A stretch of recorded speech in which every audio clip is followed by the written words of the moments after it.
Hey guys, Ike with 2020 Racing Academy. I just wanted to put a small little video clip together to show anybody who's interested in learning to do a dirt bike school.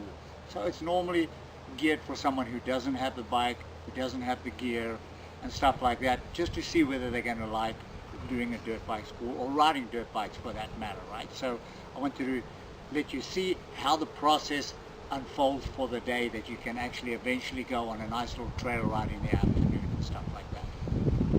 Okay. So really, like learning to ride a bicycle. Once you've learned to ride a bicycle, 20, 30 years later you get on a bicycle, you'll be able to ride it because it's a life lesson. Doing this with a dirt bike is a life lesson as well. It's something that's going to stay with you for the rest of your life. Now it doesn't matter if you're going to go ride a motorcycle in Europe somewhere or in China, all the bikes are the same. The shifter's in the same place, they work the same way, the front brake, the back brake, everything's the same, the handlebars, everything. So whatever you learn here now, whether it's a 1000cc bike or a 100cc bike, it doesn't matter, they're all the same. So this life lesson is going to stay with you forever. The sport is very much about confidence. If you don't have confidence, your life is a total misery in the sport.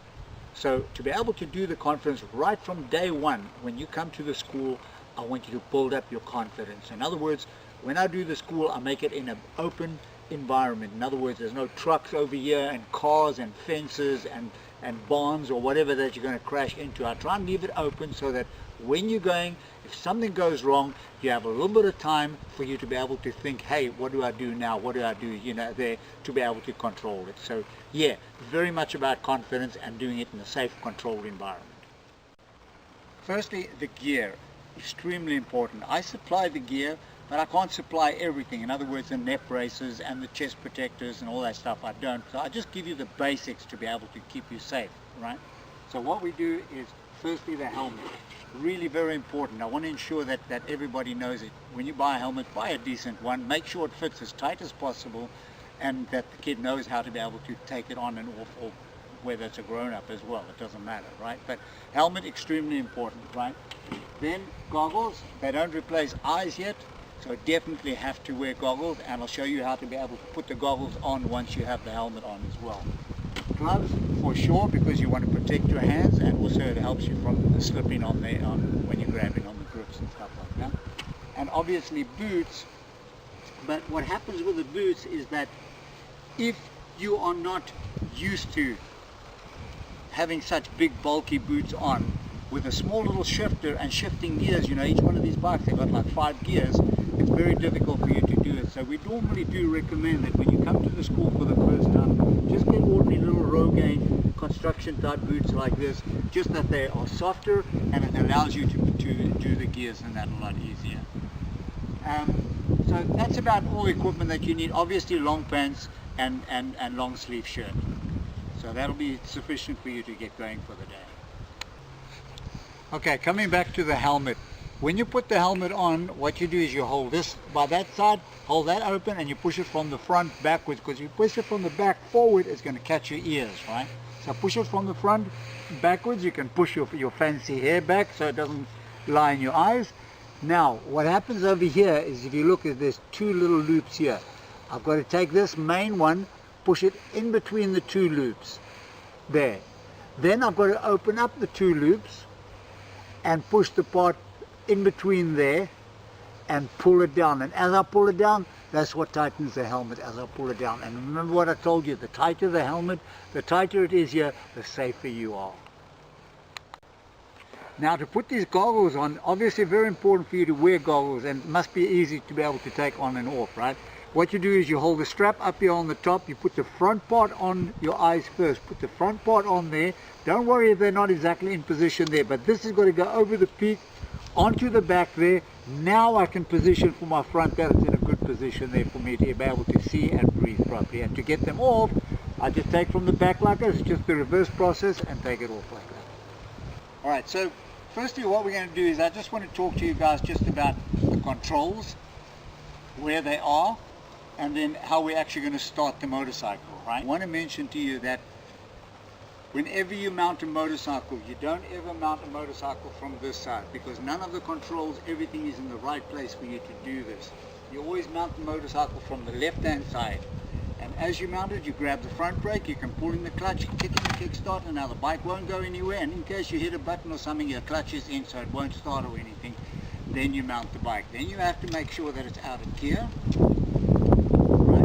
So now you can do whatever you need to do on the motorcycle. To be able to get off again, what you do is you put your kickstand on, you turn it over this way, you can get off like that. Or what you can do is you can also get off first and then take your kickstand and put your kickstand on. But that's a little bit more difficult because you have to move the bike around. Okay.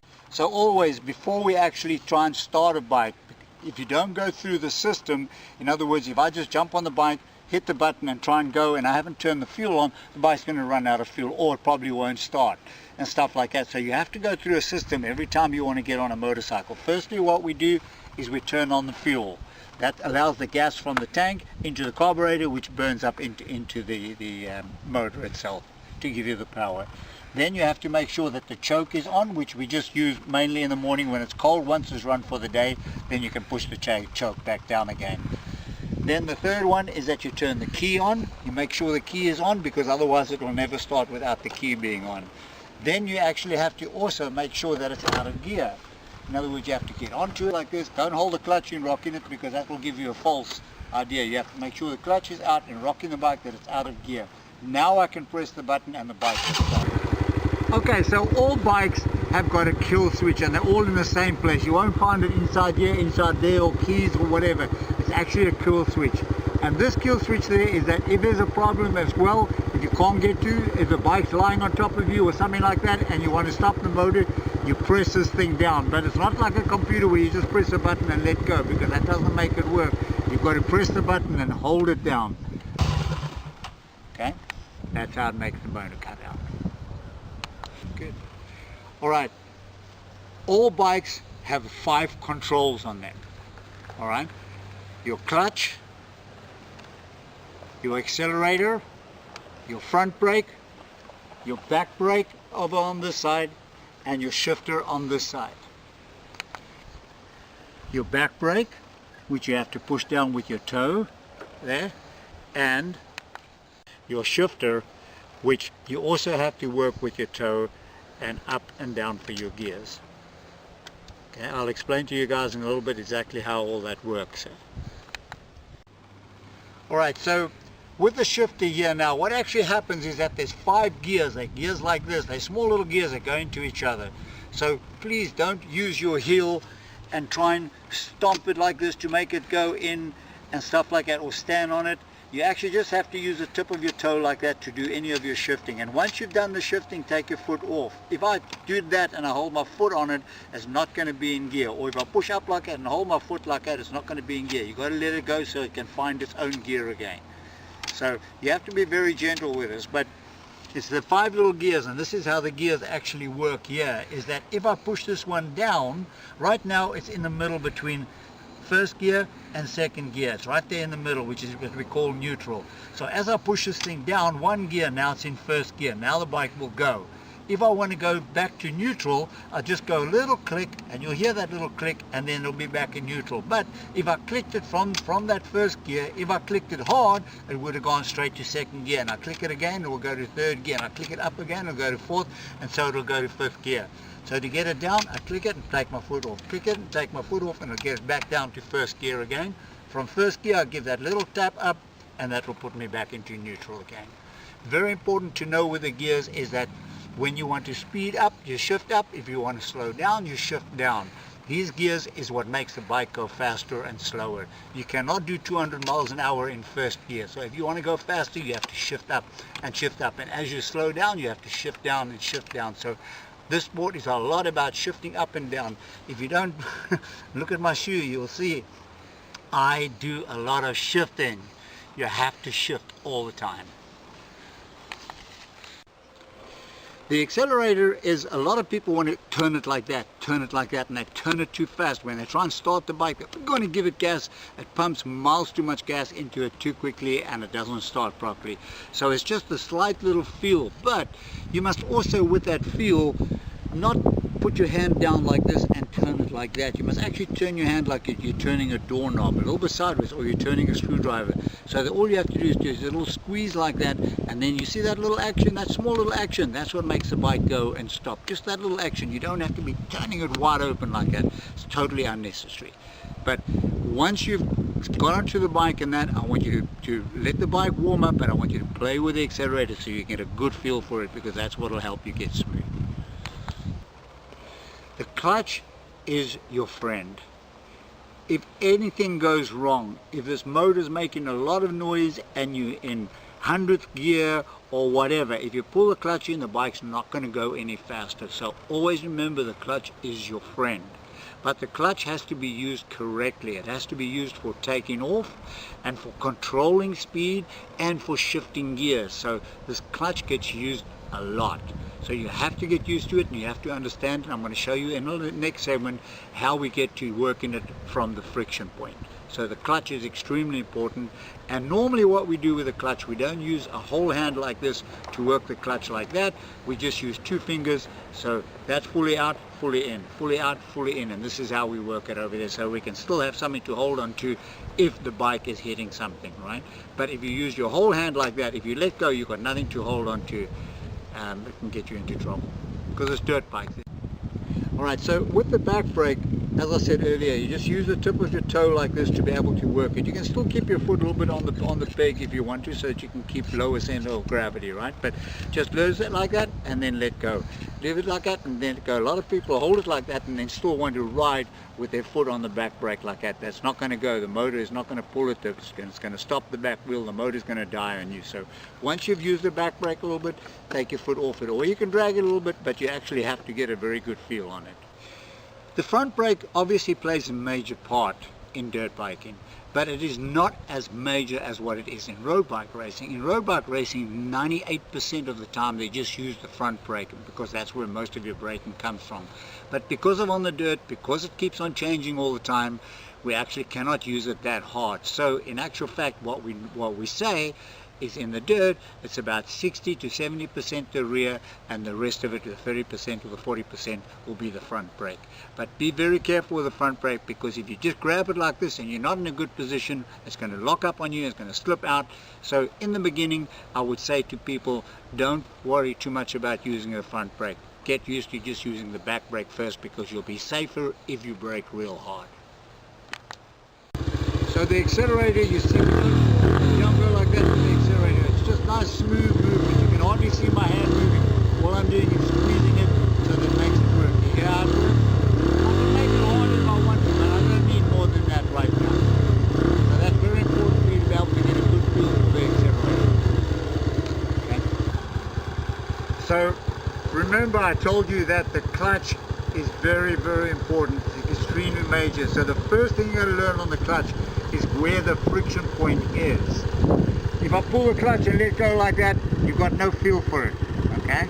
But as soon as I pull the clutch in and put it into gear, you'll see that it actually has a friction point. So I'm going to pull the clutch in, I'm going to take my foot, I'm going to tap it into first gear. You see how it went into first gear? You see the bike move? And now as I release the clutch, you will see the chain will start pulling tight and the motor will want to go. You hear that? The motor wants to go. Now it almost wants to die. You hear that? Like it almost wants to die. So to be able to pull off without it dying, because if I let go there completely, now it's going to die. That's what happened, right? Now to get it back, to be able to start it again, because I'm in gear, and nothing will start unless I take it out of gear. So I've got to pull in my clutch, I've got to make sure I'm in first gear, tap it up, just that little click there, then let my clutch go, and then rock the bike like this to make sure it's out of gear. Now I know it's out of gear, now I can start it again. Okay? Now, to be able to stop the bike from dying when I'm feeling the friction point, so I'm going to pull in the clutch, put into first gear, and I'm going to feel the friction point. Now, if I let go completely, the bike's going to die, but I want to move off, so I've got to give it a little bit of gas too. So you'll hear a bit of engine noise coming in. You hear that? See the engine noise coming in? That allows me to work the friction point. So I let it, leave it, and pull it in. Leave it a little bit and pull it in. So now I'm controlling my speed. If I make noise here now, the bike's not going to go anywhere. It's working the friction point. If I let the clutch go, yeah, the bike's going to go off, right? but I'm controlling it here. Remember I told you the clutch is your friend. I'm controlling it here. I'm controlling it here.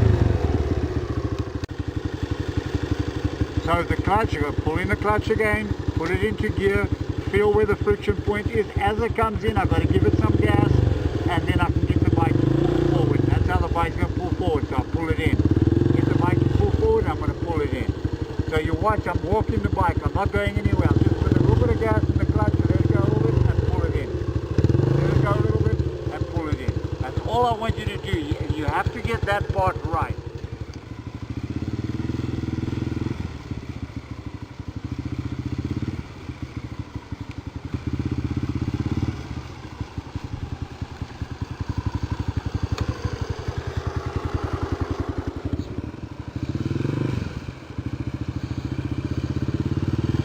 Pull in the clutch, press the back brake, left foot down, right foot down, bike has stopped.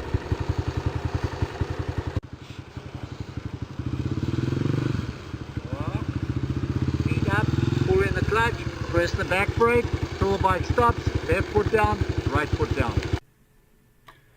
I'd like to thank you guys for actually watching this video, and I do hope you found it informative.